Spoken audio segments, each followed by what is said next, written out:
Esse é o canal Livros e Labirintos e hoje eu tô aqui primeiro para explicar por que eu não apareci na semana passada. Eu fiz uma gravação sobre o conto da Aya.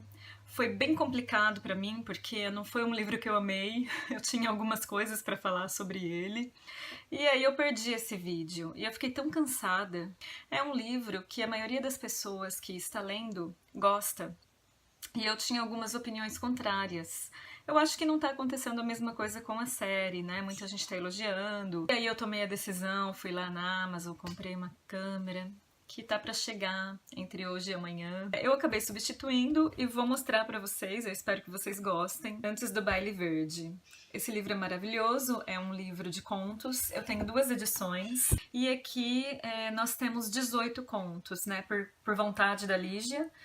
Ela retirou os mais antigos, Mortos. Um dos contos é esse, se chama Os Mortos, e outro, O Olho de Vidro, foi por decisão dela.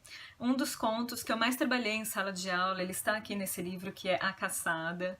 É o conto com as características fantásticas que eu consigo definir assim com mais clareza. Nós temos um pós-fácil muito interessante, escrito pelo Antônio Dimas, e analisa os dois contos principais.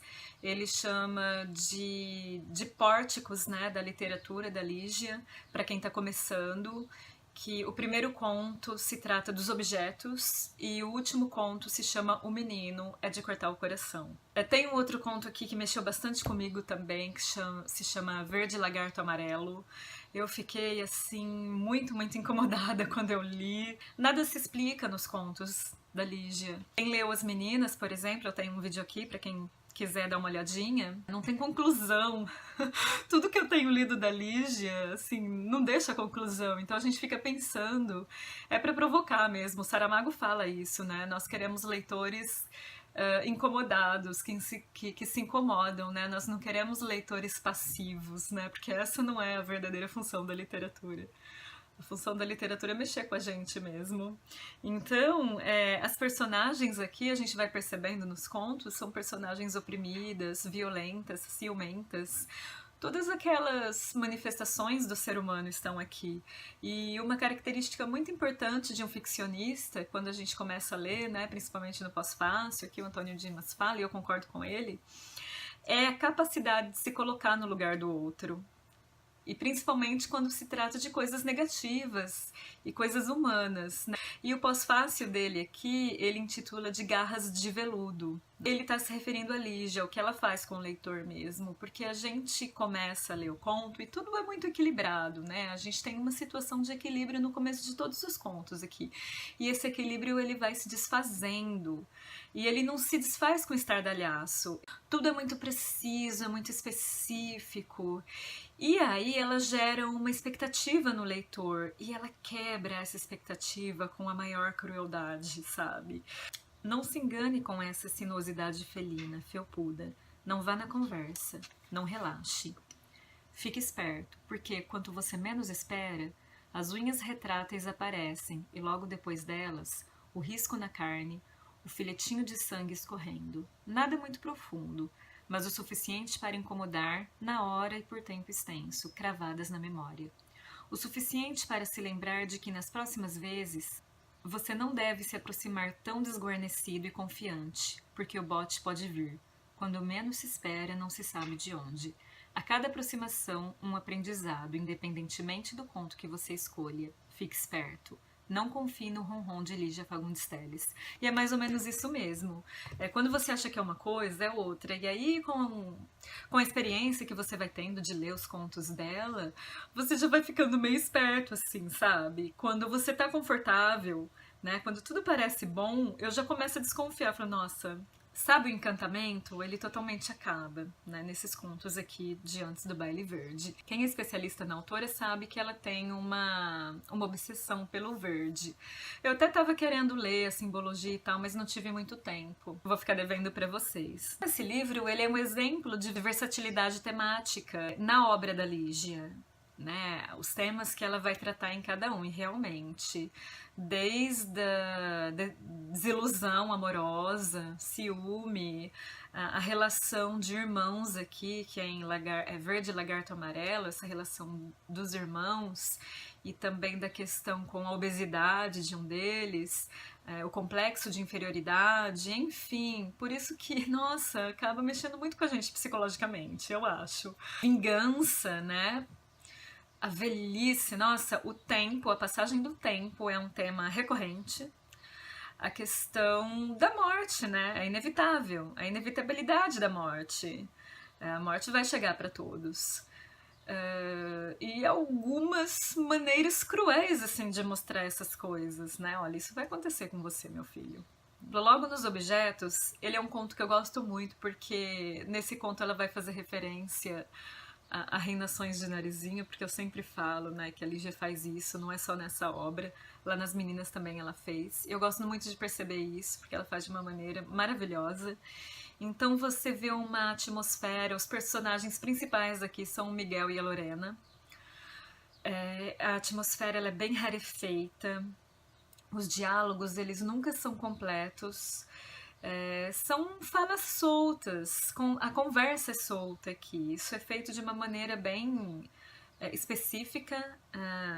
As hesitações, as reticências, as falas entrecortadas entre as personagens, a Lorena tá ali, tá costurando alguma coisa. É um relacionamento que já acabou, né? Dá essa impressão, mas né, existe alguma coisa ali ainda, os dois estão conversando, o Miguel mentalmente não é uma pessoa equilibrada.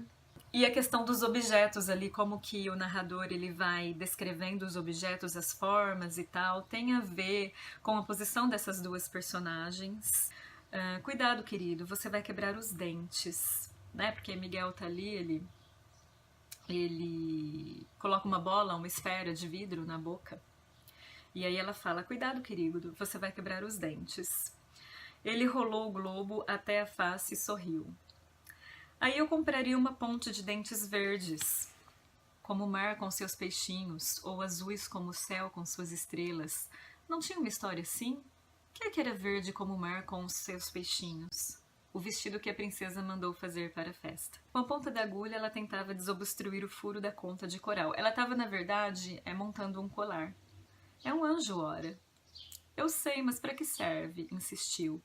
E apressando-se antes de ser interrompido. Veja, Lorena, aqui na mesa, este anjinho vale tanto quanto o peso de papel sem papel, ou aquele cinzeiro sem cinza. Quer dizer, não tem sentido nenhum. Quando olhamos para as coisas, quando tocamos nelas, é que começam a viver como nós. Muito mais importantes do que nós, porque continuam. O cinzeiro recebe a cinza e fica cinzeiro. O vidro pisa o papel e se impõe. Esse colar que você está enfiando. É um colar ou um terço? E aí essa conversa ela vai nesse tom aí, meio sem sentido, meio nonsense. Mas é muito interessante que ele fala sobre os objetos aqui. Os objetos eles são mais importantes do que nós, porque eles permanecem e nós passamos. Então você vê aí que no primeiro conto já começa essa menção ao tempo. E é claro que essas coisas você vai percebendo nas várias leituras que você faz do texto, né? Não é logo na primeira leitura. A não ser que você seja um leitor já muito experiente e bem atento. Na conversa entre Miguel e Lorena, o que menos importa é o que dizem. É conversa que rola de modo aleatório, como as formas esféricas que recheiam o conto. Naquele relacionamento automático e descascado, o presente não passa de pretexto para evocar o passado, porque a relação forte deles mesmo está no passado. Acabou ali já a relação. Não passa de pretexto para evocar o passado, de verificação sempre mais difícil porque distante. O que os une são os objetos que um dia foram de interesse recíproco.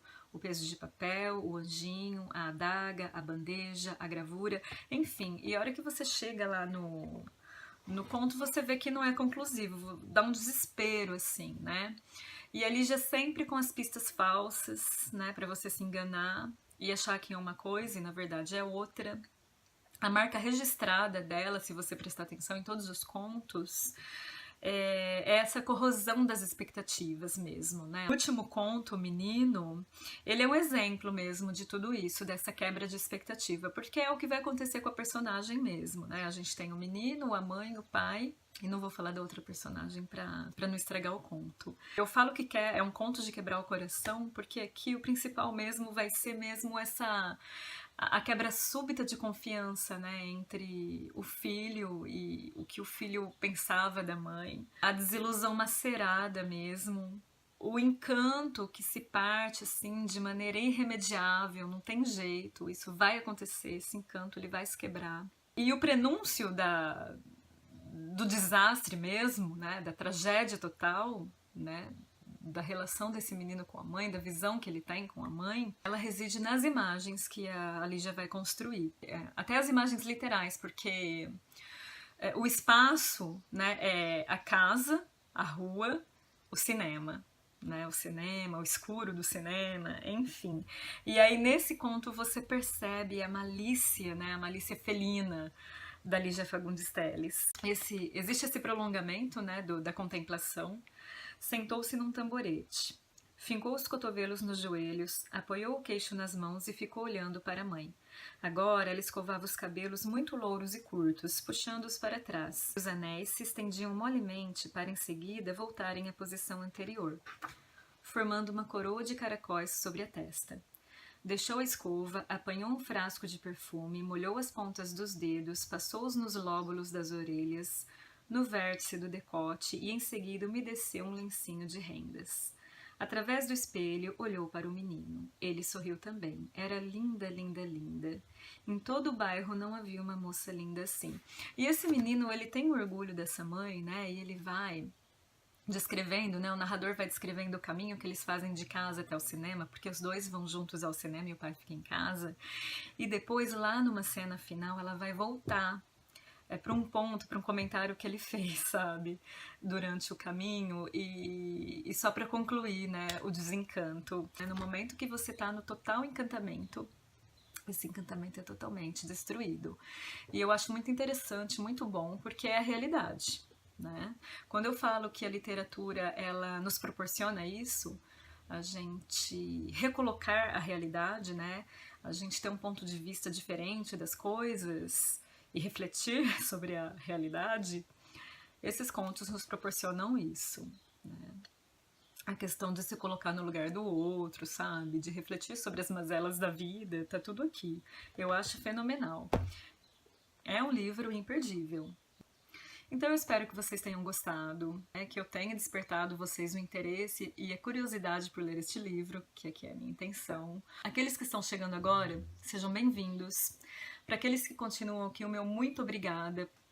Espero que vocês gostem cada vez mais dos meus vídeos, que eu consiga fazer leituras interessantes e que estimulem em vocês o gosto pela leitura e a curiosidade, né? Porque essa é a minha intenção. Não se esqueçam de compartilhar o vídeo, de colocar aí o seu joinha. E até a próxima leitura, eu pretendo trazer aqui para vocês, finalmente, Reinações de Narizinho e falar um pouco do Monteiro Lobato, do que ele significa para a nossa literatura. Até o próximo vídeo. Tchau, tchau!